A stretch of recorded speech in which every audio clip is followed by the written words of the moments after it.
नमस्कार, आप देख रहे हैं 4 PM गुजरात और मैं हूं आपके साथ प्रगति ठाकुर। दोस्तों, 12 जून 2025 को गुजरात के अहमदाबाद में हुए एयर इंडिया के विमान AI-171 के दुर्घटनाग्रस्त होने की घटना ने पूरे देश को झकझोर कर रख दिया था। ये बोइंग 787 ड्रीमलाइनर अहमदाबाद के सरदार वल्लभ भाई पटेल अंतर्राष्ट्रीय हवाई अड्डे से लंदन के गैटविक हवाई अड्डे के लिए उड़ान भर रहा था।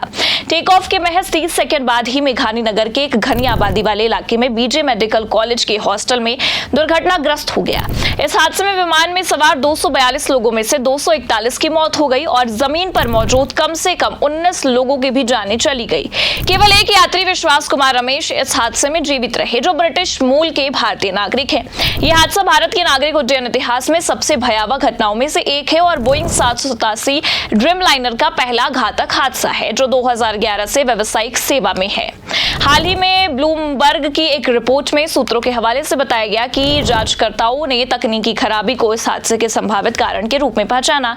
एयर इंडिया के पायलटों ने फ्लाइट सिमुलेटर में हादसे की परिस्थितियों को दोहराने की कोशिश की, जिसमें कुछ महत्वपूर्ण निष्कर्ष भी सामने आए। हालांकि हादसे का सटीक कारण अभी तक स्पष्ट नहीं हो पाया है। अब आपको बता दें कि एयर इंडिया का विमान AI-171 बोइंग 787 ड्रीमलाइनर था। 12 जून 2025 को दोपहर में अहमदाबाद से लंदन के लिए उड़ान भरने वाला था, जिसमें 230 यात्री और 12 क्रू मेंबर भी सवार थे, जिनमें 169 भारतीय, 53 ब्रिटिश, 7 पुर्तगाली और 1 कनाडाई नागरिक भी शामिल थे। विमान को कैप्टन सुमित सभरवाल और फर्स्ट ऑफिसर क्लाइव कुंदर संचालित कर रहे थे। कैप्टन सभरवाल के पास 22 साल का अनुभव और 8,200 घंटे की उड़ान का रिकॉर्ड था, जबकि फर्स्ट ऑफिसर कुंदर के पास 1,100 घंटे की उड़ान का अनुभव था।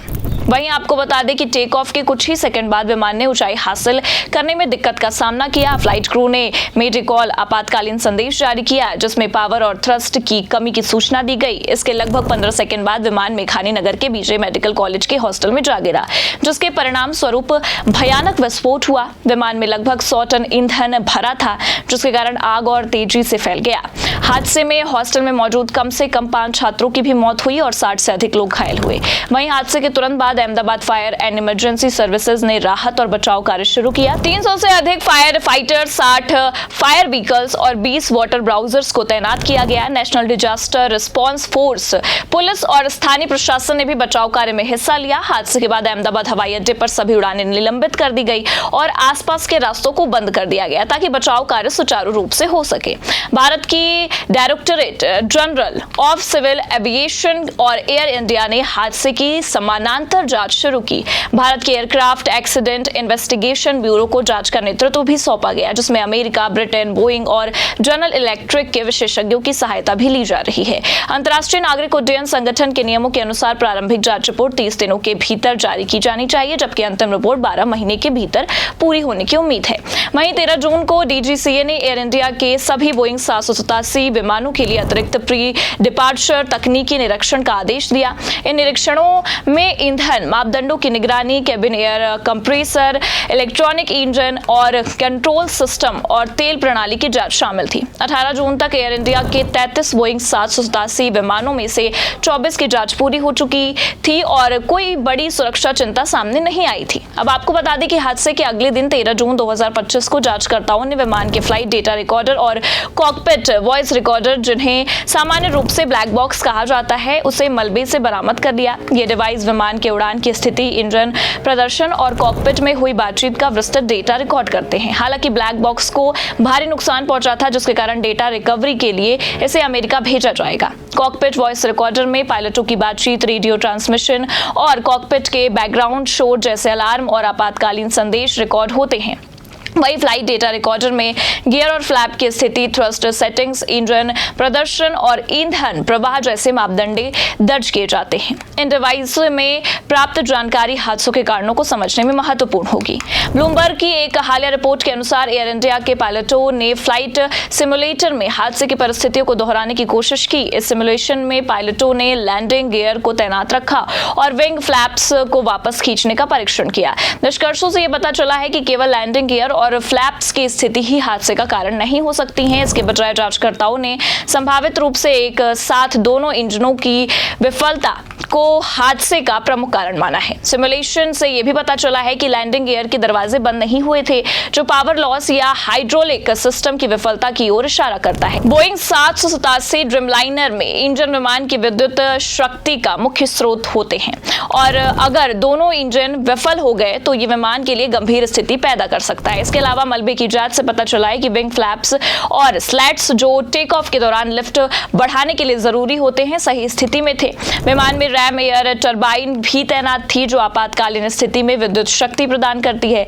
हालांकि ये डिवाइस छोटी होती है और इसका उपयोग केवल महत्वपूर्ण सिस्टम्स को चलाने के लिए ही होता है, न कि विमान को लिफ्ट देने के लिए। ब्लूमबर्ग की रिपोर्ट में यह भी उल्लेख किया गया है कि आधुनिक विमानों में full authority digital engine control system होता है जो इंजन के प्रदर्शन को नियंत्रित करता है। अगर FADEC में कोई खराबी थी तो ये इंजन की शक्ति को प्रभावित कर सकती थी। अहमदाबाद हवाई अड्डा पक्षियों की मौजूदगी के लिए कुख्यात है। गुजरात में पिछले 5 वर्षों से 462 बर्ड स्ट्राइक की घटनाएं दर्ज की गई हैं, जिनमें से अधिकांश अहमदाबाद हवाई अड्डे पर ही हुई है।